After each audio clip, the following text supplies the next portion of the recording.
Yes, today's topic is how to enter in international business. Three way to enter in international business. First way is trade related.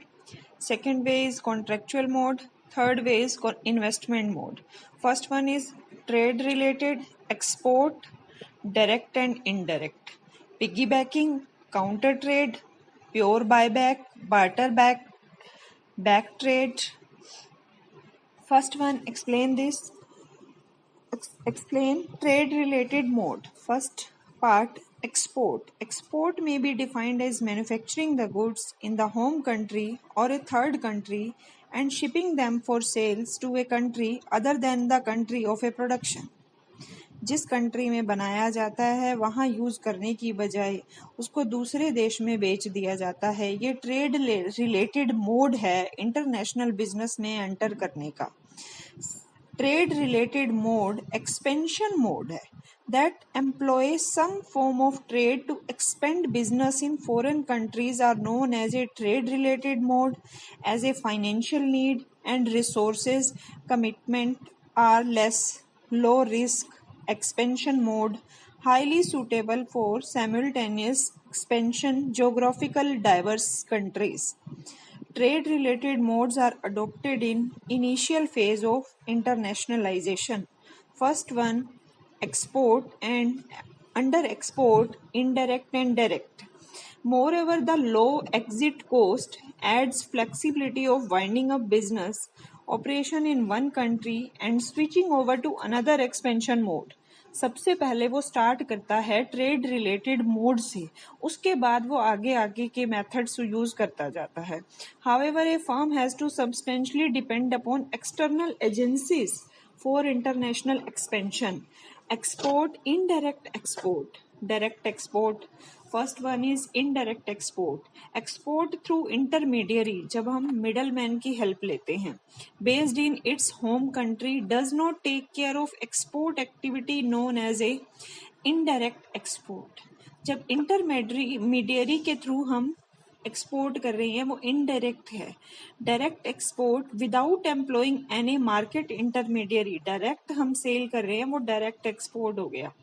Next, piggy banking. Piggy banking complementary export भी बोलते हैं इसको। A firm may expand its business in a foreign country by using this distribution channel और network of another company known as a piggy banking और complementary exporting. जब एक firm दूसरे देश के बिजनेस के डिस्ट्रीब्यूशन चैनल को यूज करती है तो वो पिगी बैंकिंग के अंडर आती है। जैसे 2014 में फेट कंपनी जो गाड़ी बनाती है यूज टाटा's डिस्ट्रीब्यूशन चैनल, टाटा के डिस्ट्रीब्यूशन चैनल को यूज करके उसने इंडिया में सेल की थी, तो वो पिगी बैंकिंग के अंडर आया था। जो कंपनी सेल करती है उसको हम राइडर कंपनी बोलते हैं। एक्सपोर्टिंग फर्म हो गई। कैरियर कौन हुआ? जिसका चैनल यूज किया जा रहा है। इस केस में टाटा कैरियर हो गया, डिस्ट्रीब्यूशन चैनल जिसका यूज हो रहा है। पिगी बैंकिंग क्या है? जब हम दूसरी कंट्री के डिस्ट्रीब्यूशन चैनल को यूज करके अपना प्रोडक्ट बेच रहे हैं। Counter trade, reciprocal commitment. By reciprocal commitment की हम उल्टा ट्रीटमेंट होगा कि हम खरीदेंगे तो आपको भी हमसे खरीदना पड़ेगा, हम आपको उस केस में बेचेंगे जब आप हमारे से खरीदेंगे। Counter trade, reciprocal commitment, goods service exchange with goods and services. हम भी आपसे गुड्स एंड सर्विसेज खरीदेंगे, आपको भी हमारे से गुड्स एंड सर्विसेज खरीदनी पड़ेंगी। नो कैश ट्रांजेक्शन, कोई भी कैश ट्रांजेक्शन नहीं होगी। अब काउंटर ट्रेड के अलग अलग पार्ट है। First one is pure barter. Pure barter, exchange of goods and services directly for other goods and services without the use of money as means of purchase of payment. Pure barter में हम goods और services को directly exchange कर रहे हैं बिना payment के, बिना पैसे के। Compensation trade, partly paid in goods and partly paid in hard currency. कुछ तो एक्सचेंज सिस्टम चल रहा है और कुछ करेंसी में पेमेंट हो रही है। Second one is buy back. When a firm build a plant, एक प्लांट बिल्ड किया इन ए कंट्री और supply technical equipment to the country and agree to take a certain percentage of the plant output as partial payment of the contract. जैसे मान लो हमने किसी से building बनवाई, तो बिल्डिंग में उसकी पेमेंट कुछ रह गई, उसी बिल्डिंग में हमने उसको एक फ्लैट दे दिया, एक सर्टेन परसेंटेज दे दी, किस फॉर्म में, उस प्रोडक्ट की फॉर्म में ही, पूरी पेमेंट नहीं की। बाय बैक मतलब उसने हमारे से ही खरीद लिया। काउंटर ट्रेड क्या है? Sale of goods and services to one company to another country by a company that promise to make a future promise of a specific product. जब फ्यूचर प्रोमिस की बात आ रही है तो वो काउंटर ट्रेड होगा कि आज मैं आपसे ये खरीद रहा हूँ, कल आपको मेरे से ये खरीदना पड़ेगा इन फ्यूचर। फ्यूचर कमिटमेंट की बात आ रही है काउंटर ट्रेड में। For the same company is that country, किसी स्विच ट्रेडिंग क्या है? Practice in which one company sell to another its obligation to make a purchase in a given country।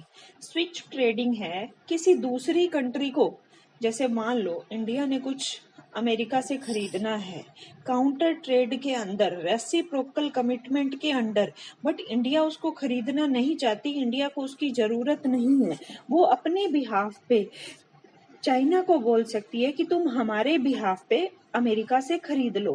किसी दूसरी कंट्री को बोलना कि हमारे बिहाफ पे खरीद लो, वो कहलाता है switch trading. Practice in which one company sell to another its obligation to make a purchase in given country. E commerce, selling goods and services online.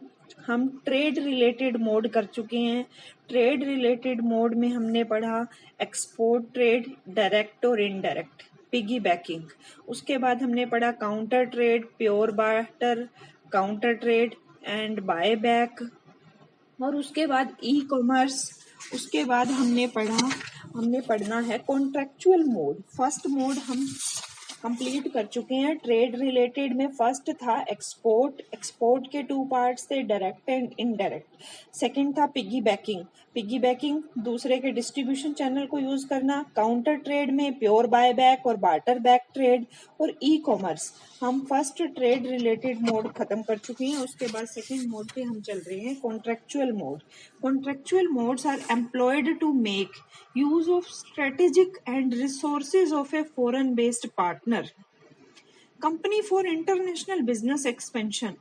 The firms complement each other with one or more of their strategic alliance. दो अलग अलग कंपनियां मिल रही हैं और एक नया product generate कर रही हैं। As superior technology, strong brand equity, production facility, well established distribution network etcetera. Major forms contractual mode के हैं। फर्स्ट है इंटरनेशनल स्ट्रेटेजिक अलायंस। दो डिफरेंट डिपार्टमेंट, दो डिफरेंट प्रोडक्ट की कंपनियां अपने अपने काम में एक्सपर्ट होके एक ऐसा नया प्रोडक्ट लॉन्च करती हैं मिलके। When a firm agree to cooperate with one or more than one firm overseas to carry out a business activity where in each one contributes its different capability। सबकी capability अलग अलग है। जैसे India में ICICI bank और USA की company Vodafone, दोनों ने मिलके एम पैसा को बनाया। दोनों, इंडिया क्या आईसीआईसीआई अपने फाइनेंशियल इंस्टीट्यूट है, फाइनेंशियल में कैपेबल है, और यूएसए की वोडाफोन कंपनी अपने टेलीकम्युनिकेशन में कैपेबल है। दोनों ने अपनी डिफरेंट कैपेबिलिटी को यूज करके एक नया प्रोडक्ट बनाया, एम पैसा। वो किसके अंडर आएगा? इंटरनेशनल स्ट्रेटेजिक अलायंस के under. Second is international contract manufacturing in order to take advantage of lower cost of production.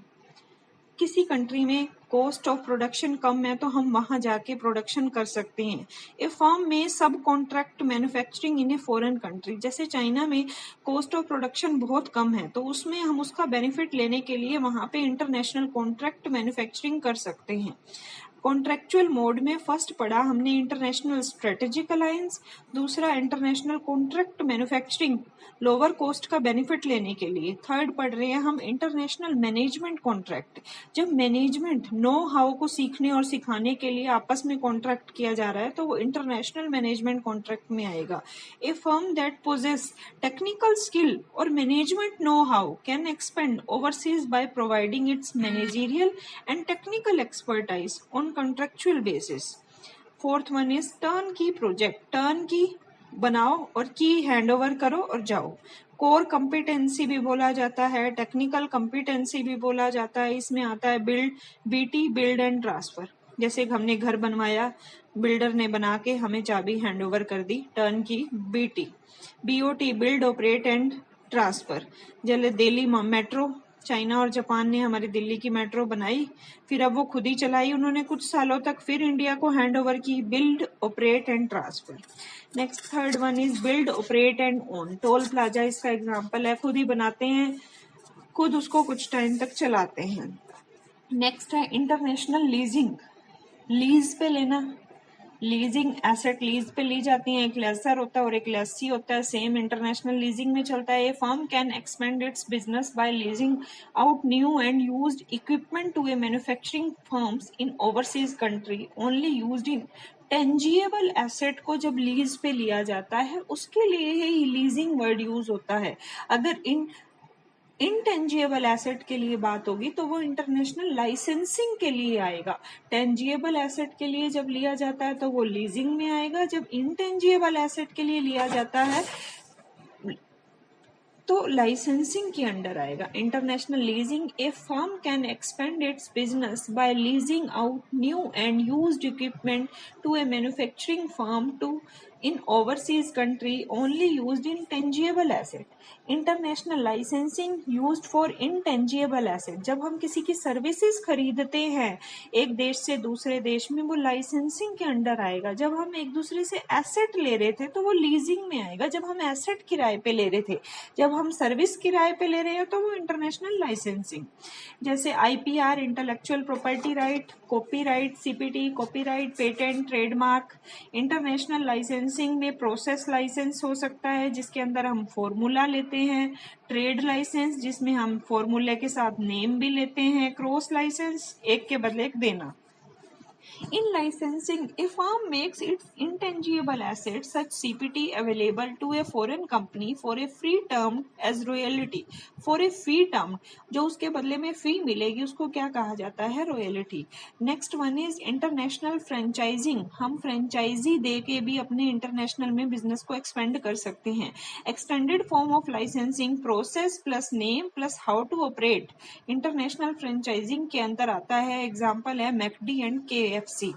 हमने फर्स्ट ट्रेड रिलेटेड मोड पढ़ा, ट्रेड रिलेटेड मोड में पढ़ा export, direct and indirect, piggy backing, counter trade, pure buy back, barter back trade, E commerce. फिर हमने contractual mode पढ़ा, international strategic alliance, international management contract, turnkey project, international leasing, international licensing, international franchising. Third हम mode पढ़ने वाले हैं investment mode.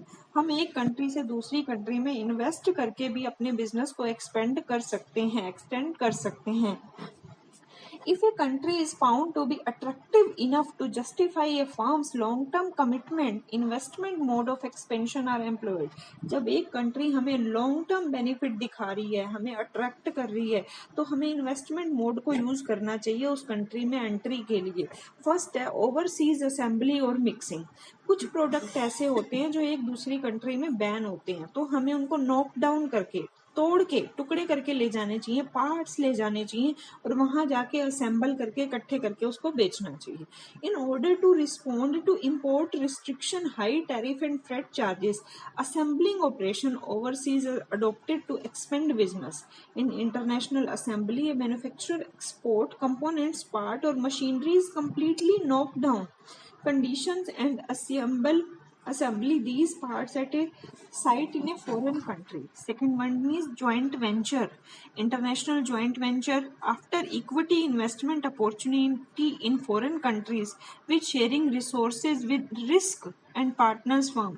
हम majority से भी वहाँ पे जॉइंट वेंचर ले सकते हैं, मेजोरिटी विद मोर देन 50%, 50-50 भी हो सकता है, माइनॉरिटी भी हो सकता है। उसके बाद आती है हमारी होली ओन सब्सिडरी। हम अपनी सब्सिडरी खरीदें वहाँ पे, जो कंपनी पहले से चल रही है उसका 100% शेयर परचेज कर ले। A firm expand internationally to have complete control over overseas operation by way of 100% of ownership in the new equity known as a wholly owned subsidiaries. अब wholly owned subsidiaries में हमारे green field आते हैं, merger and acquisition आएगा, brown field आएगा। हम सबसे पहले पढ़ते हैं green field. Green field operation, creating production and marketing facilities on a farm's own from scratch. Starting से ही जो हम अपने हाथ में ले रहे हैं, स्टार्टिंग से जो अभी काम स्टार्ट हो रहा है, उसको बोलते हैं green field operation. Merger acquisition जो पहले से चल रहे हैं लेकिन अब हम मर्ज कर रहे हैं, एक्वायर कर रहे हैं किसी दूसरी कंपनी को। Transfer of existing asset of a domestic firm leads to a merger and acquisition. In cross border merger and a new legal entity emerge by way of merging asset and operation of firm. एक company दूसरे में merge हो जाती है, more than one country. Acquisition involve transferring management control, holding और subsidiaries की तरह, and operation of a domestic company to a foreign firm. Generally merger occurs in a friendly selling, अपनी आपसी समझ से, फ्रेंडली रिलेशन से होता है। Where in two firms come together to build a synergy, जब दोनों फर्में अपनी आपस में मर्जी से मिलती हैं साइनर्जी गेन लेने के लिए, तो वो मर्जर है। एक्विजिशन कैन बी होस्टाइल, वो फ्रेंडली है, ये होस्टाइल है, जबरदस्ती। टेक ओवर करना, by purchasing the majority of share of firm acquire to 10% to 49% in firms voting stock. Brown field stock क्या होता है, या ब्राउन फील्ड इन्वेस्टमेंट क्या होता है? जब मर्जर और एक्विजिशन के साथ ग्रीन फील्ड इन्वेस्टमेंट मिल जाए तो उसको ब्राउन फील्ड स्टॉक या ब्राउन फील्ड इन्वेस्टमेंट कहा जाता है। एक्सपेंशन और reinvestment in existing foreign affiliates और sites in termed as a brownfield investment. जब एक्सपेंशन या री इन्वेस्टमेंट हो एग्जिस्टिंग फॉरेन एफिलिटीज में तो उसको ब्राउन फील्ड बोला जाता है। उसके बाद हम पढ़ रहे हैं फॉरेन इन्वेस्टमेंट क्या है। फॉरेन इन्वेस्टमेंट जो हम थर्ड मोड पढ़ रहे हैं, इन्वेस्टमेंट मोड, उसी के अंडर आएगा